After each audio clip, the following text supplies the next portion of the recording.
sinultihan. Makakupot silang mga bitin, ug kon makainom silag bisan unsa nga makahilo, dili sila mga daot.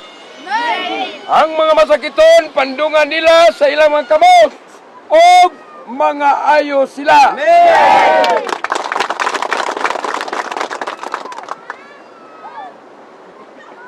Nadungog ba ninyo ganiha sa wala pa ta moabot dinhi sa tubig?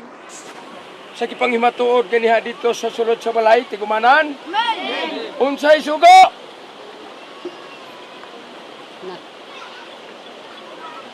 Alagad, mo alagad. Ha?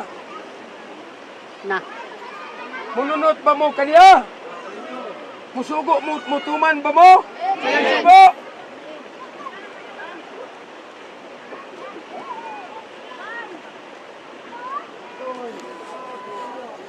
Marcos Kapitulo 6, versikulo 12-13. Og sila ng lakaw nagwali nga kinahanglan maginulsol ang mga tawo.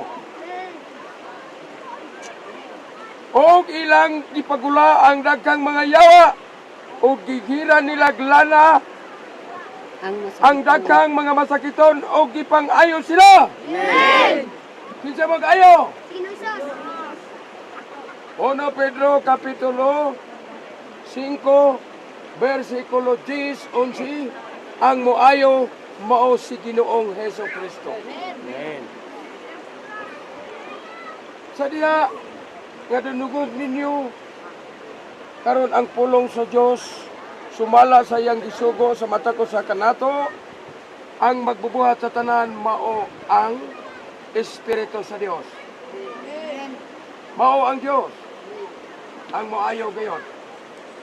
Sa diha nga kini nga inyong gipatalingugan karon, kay ang tanan sugo man sa Dios o kita aniya karon sa tubig nga iyang gibautismuhan aron sa pagpatuman sa iyang sugo pinaagi sa balaang kasulatan.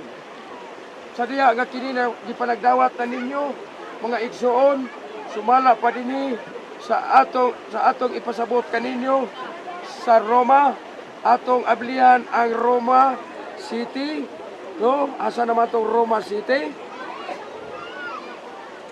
Ang Roma 4, versikulo 7. Ang buhat ko man din.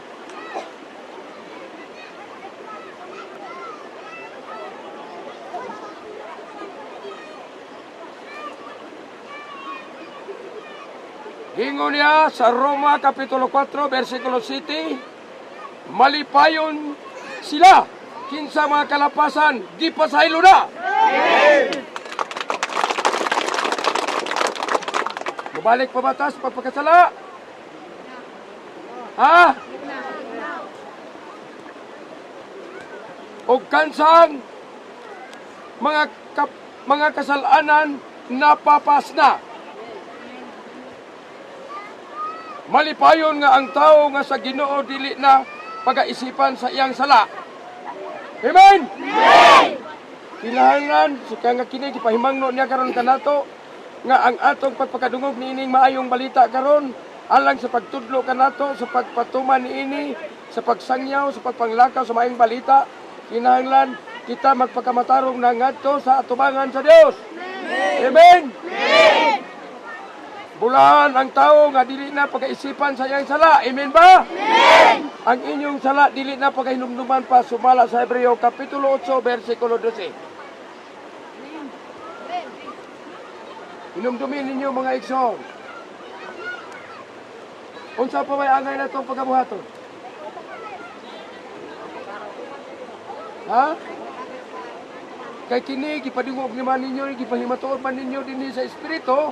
Sa diha kita magpadayon sa buhat sa Espiritu sa kamatuoran. Amen. Ha? Amen. Pohon sa Domingo, kung ikatugot man kini, sa Domingo pohon, nan makayusa mo dito dugang sa pagtudlo kaninyo ug unsay inyong pagahimuon. Amen ba? Amen. Okay. Kinahanglan nga ang inyong mga kaaway sa inyong pagpauli, inyo nang higugmaon ha. Ayaw ninyo tiwasiha. Ha? Kinahanglan maghigugma sa atong isig katao, isig kasilingan. Higugmaon na nato itong kaway. Kung sa'y buti pasabot. Hipos. Kadtong mga buhat kaniadto nga wala kay buti sa Dios. Dili na to angay na tong balikan pa. Amen ba? Amen. Okay, daghang salamat. Atong idugo atong ulo mga pasalamat, ha? Pag-ampo ang tanan. Sa ngalan sa Mahan, sa Anak, sa Diyos, sa Espiritu Santo. Balaan o Diyos, kalabing kamahanan sa tanan, Diyos sa langit sa yuta, magbubuhat, ang mga lang sa tanan, butang sa kalibutan. Ginoo, salamat, Ginoo, sa imuhang mga buhat karon uban sa imong mga sinugo. Lord, aron sa pagpatuman sa imong basa, balaan kasulatan, di ka pa sa sinugat, ang karon, ang pagpalayon ng biyato. Katungod ka kami ng tiksaan nga mo alagad gadto sa mga katawa. Dahil man kanimo amahan nga may nagbuhat kining tanan. Lord, ginasalig na mo kanimo ang tanan kawala gayud kami aron mahimo kawas kanimo. Na mo ay magbubuhat sa tanan mga gibuhaton uban sa imong mga sinugo. Lord, salamat usab sa 40 ka mga kalag. Kanabalik kanimo og di sila nagpakarawat karon sa bautismo sa Espiritu Santo. Ginaot ang kaamahan nga ikaw maghatag panila og dugang pagkaymano, kaalam, kalikon, kahit umay mga panglawas. Lord, hinaot ka nga ang ilang pagtuo magapanayon kinihangtod sa kanang pagbalik aron sa pagkuha sa imong mga tinun-an aron sa pagpatuman usab sa imong balaan kasulatan. Lord, hinaot unta ganing taknaa karon sa kabuntagon sa dili pa ang among pagbalik kadto sa panimalay nga imuhang gisugo kanamo itukod aron sa pagpatikom sa imong mga katangan. Hinaot unta amahan nga ikaw magauna kanamo ang kaluoy o ang kalinaw o ang grasya magauban sa tanang mga balaan. Kung wala nilain, ikaw lang amahan. Diyos ko, o ang bato sa akong kaluwasan. Amen na namin. Amen mo pa. Sa ngalan sa mga sana. Daghang salamat o maayong buntag ka ninyong tanan. Amen. Oh, sige. Sama, di pa mo maligo. Nara mo diha? Sige, nagtigo na mo ulit ha. Pulan mo tayo yung init.